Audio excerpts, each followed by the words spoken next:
Nagole division పరిధి సాయినగర్ గుడిసెలోని the living holy spirit చర్చిలో సెమీ క్రిస్మస్ వేడుకలు సోమవారం నాడు ఎంతో ఘనంగా జరిగాయి. ఇందులో భాగంగా చిన్నపిల్లల ఆటపాటలు, కేక్ కటింగ్, ప్రేమ విందు ఎంతో ఘనంగా జరిపారు. ముఖ్య ప్రసంగికులుగా ఖమ్మం జిల్లా ముదిగొండ నుండి ఫాస్టర్ జైపాల్, కరీంనగర్ నుండి ఫాస్టర్ రాజు పాల్గొని చక్కని ఉపమానాలతో సువార్తను అందించారు. ఆ యేసు మహిమల గురించి అందరికీ తెలియజేశారు. ముఖ్య అతిథులుగా సిపిఐ నాయకులు చందు నాయక్, సిపిఐ భారత జాతీయ మహిళా సమైక్య రాష్ట్ర సహాయ కార్యదర్శి ఎండి ఫైమిదా, టీపీసీసీ జనరల్ సెక్రటరీ చింతల నిర్మలారెడ్డి పాల్గొన్నారు. ఈ సందర్భంగా వారు మాట్లాడుతూ అందరికీ క్రిస్మస్ శుభాకాంక్షలు తెలియజేశారు. మా వంతు సహాయం వీరికి ఎల్లప్పుడూ ఉంటుందని హామీ ఇచ్చారు. అనంతరం చర్చ్ నిర్వాహకులు మాట్లాడుతూ గత 14 ఏళ్లుగా ఇక్కడ క్రిస్మస్ వేడుకలు జరుపుతున్నామని అన్నారు. లోకాన్ని కాపాడడానికే ఆ యేసు పుట్టాడని, పాపాలను పరిశుద్ధం చేశాడని తెలిపారు. ఆ కరుణామయుడి ఆశీస్సులు అందరిపై ఉండాలని ఆకాంక్షించారు. ముఖ్య ప్రసంగికులుగా, ముఖ్య అతిథులుగా వచ్చిన వారికి ప్రత్యేక ధన్యవాదాలు తెలిపారు. దాదాపు 400 మంది దైవజనులు పాల్గొన్నారని తెలియజేశారు. ఈ కార్యక్రమంలో స్థానిక సంఘ కాపరి, వ్యవస్థాపకులు ఫాస్టర్ ఎం కృపావరం, ఫాస్టర్ పరిమళమ్మ, రాజేష్ నాని, దైవజనులు, దైవ సేవకులు, విశ్వాసులు, కాలనీవాసులు పెద్ద ఎత్తున పాల్గొన్నారు.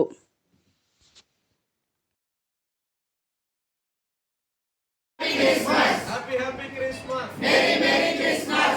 Merry Christmas. Happy Christmas. Amen.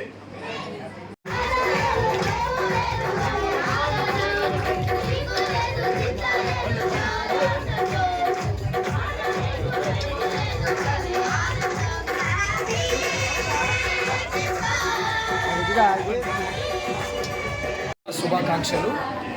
ఈరోజు సాయినగర్ మరి హట్స్లో ది లివింగ్ హోలీ స్పిరిట్ చర్చిలో మరి సెమీ క్రిస్మస్ కార్యక్రమం దేవుడు ఇంత ఘనంగా జరిగించాడు.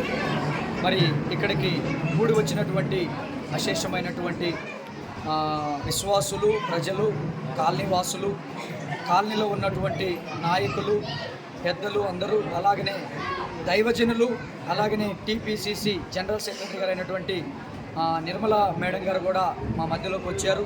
ఈరోజు ఈ క్రిస్మస్ పురస్కరించుకొని దేవుడు యేసుక్రీస్తు ప్రభు వారి లోకములో మనుషులందరి పాపముల నిమిత్తమై, వారి యొక్క శాపముల నిమిత్తమై వాటన్నిటినీ విమోచించి తొలగించి వారిని పరిశుద్ధపరచడానికి ఆయన పుట్టాడని ఒక గొప్పటి సందేశాన్ని కూడా మరి ముదిగొండ, ఖమ్మం జిల్లా ముదిగొండ ప్రాంతం నుండి వచ్చిన దైవజనులు జైపాల్ గారి నోట నుండి చక్కని వర్తమానం కూడా మరి విశ్వాసులు చాలా శ్రద్ధగా విన్నారు. ఈరోజు మన మార్గాలు, మన పరిస్థితులు, మన యొక్క ఆలోచనలు మార్చుకొని దైవికమైన మనసుతో దైవికమైన మార్గంలో నడవాలని మంచి మరి ఉపదేశం, బోధ మరి దైవజనుల ద్వారా మేము అందరం విన్నాం.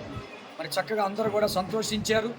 మరి ఈ రాష్ట్రంలో చక్కని క్రిస్మస్ పండగ రోజు ఈ యొక్క సెమీ క్రిస్మస్ కానీ క్రిస్మస్కు సంబంధించిన ప్రతి విషయంలో రాష్ట్ర ప్రభుత్వము, సీఎం గారు, అలాగనే కమిటీ, అలాగనే క్యాబినెట్ వారు, అలాగనే పోలీసు వాళ్ళు చాలా చక్కగా మరి స్పందించి క్రైస్తవులందరికీ సహకరించారు. మరి మా ప్రాంతంలో నాగోల్ పిఎస్లో ఉన్నటువంటి సిఐ గారు, సూర్యనాయక్ గారు, అలాగే ఎస్ఐ గారు శివప్రసాద్ గారు, రమేష్ గారు, ఎస్ఐ గారు అందరూ చక్కగా స్పందించి మాకు చక్కని ప్రొటెక్షన్ కూడా ఇచ్చి ఇక్కడ ఎటువంటి అవాంఛనీయ ఘటనలు జరగకుండా చక్కగా ఈ యొక్క సెమీ క్రిస్మస్ జరుపుకోవడానికి వాళ్ళు ఎంతో సహకరించినందుకు పోలీస్ శాఖ వారికి, రాష్ట్ర మరి సీఎం గారికి, ప్రభుత్వానికి కూడా మేము కృతజ్ఞతలు తెలియజేస్తూ మరి ఈ కార్యక్రమానికి వచ్చిన అందరిని బట్టి కూడా దేవుని పేరిట వందనాలు చెల్లిస్తూ నా మాటలు ముగిస్తున్నాను. ఇవాళ సాయినగర్ కాలనీలో ఉన్నటువంటి ఈ చర్చి ఫాదర్స్ అయితేనేంటి వీళ్ళందరూ కూడా ఏంటంటే వీళ్ళందరి సమక్షంలో ఈరోజు సెమీ క్రిస్మస్ వేడుకలను జరుపుకోవడము నాకు చాలా ఆనందదాయకంగా ఉంది. నేను ఫస్ట్ టైము ఇక్కడ మా ఫ్రెండ్ పిలవగానే ఈరోజు కంపల్సరీ రావాలి అంటే ఇవాళ మన పాస్టర్స్ మధ్య ఇక్కడ ఉన్నటువంటి దైవ సన్నిధిలో ఉన్నటువంటి ఈ బిడ్డల మధ్య, తర్వాత వీళ్ళందరి మధ్య నేను ఈరోజు ఈ సెమీ క్రిస్మస్ వేడుకలను చేసుకున్నందుకు నాకు కూడా చాలా సంతోషంగా ఉంది. ఇంకా ముందు కూడా నేను ఎప్పుడు ఇక్కడికి వచ్చి ఈ ప్రేయర్ చేయాలన్నటువంటి అది నాలో కలిగింది. నా మనసు చాలా పులకించిపోయింది. సో ఖచ్చితంగా కూడా నేను వస్తూ ఉంటాను. ఇంకా నా ఫ్రెండ్ కూడా ఒకే మాట చెప్పింది, ఒక వారం నుంచి ఎందుకో నాకు నువ్వే కనపడుతున్నావు, దేవుడు నీ పేరే చెప్తున్నాడు, నిన్నే చూడాలంటున్నాడు అని చెప్పగానే నేను ఖచ్చితంగా వచ్చి మీ మధ్య నేను ఈ సెమీ క్రిస్మస్ వేడుకలను ఖచ్చితంగా చేసుకుంటానని నేను కూడా మాట ఇవ్వడం జరిగింది. అదేవిధంగా రాబోయే రోజులలో మైనారిటీ క్రిస్టియన్స్ అయితేనేంటి ప్రతి ఒక్కరికి కూడా ఈ యొక్క మన గవర్నమెంట్ అందరినీ ఒక గంట కనిపెడుతూ అందరికీ వచ్చేటటువంటి ఏవైతే ఉన్నాయో అవన్నీ కూడా సద్వినియోగంగా అందరికీ ఉపయోగపడేలాగా చేయాలని చెప్పేసి రేవంత్ రెడ్డి అన్నని కూడా నేను మరీ అడుగుతూ ఉన్నాను, కోరుతున్నాను కూడా. ఈ గ్యారంటీలు కూడా ఏవైతే ఆ టైంలో మనందరికి ఇచ్చారో అవన్నీ కూడా ప్రజల మధ్య అందరికీ అందేలాగా నేను ఖచ్చితంగా అందరికీ వెనువెంట ఉండి నేను నా సహాయ సహకారాలు ఏవైతే ఉన్నాయో నా సహాయశక్తులు నేను కృషి చేస్తూ ఈ యొక్క ప్రజల మధ్యనే నేను ఎండ్ ఆఫ్ ది డే వరకు, చివరి డే వరకు కూడా ఉంటానని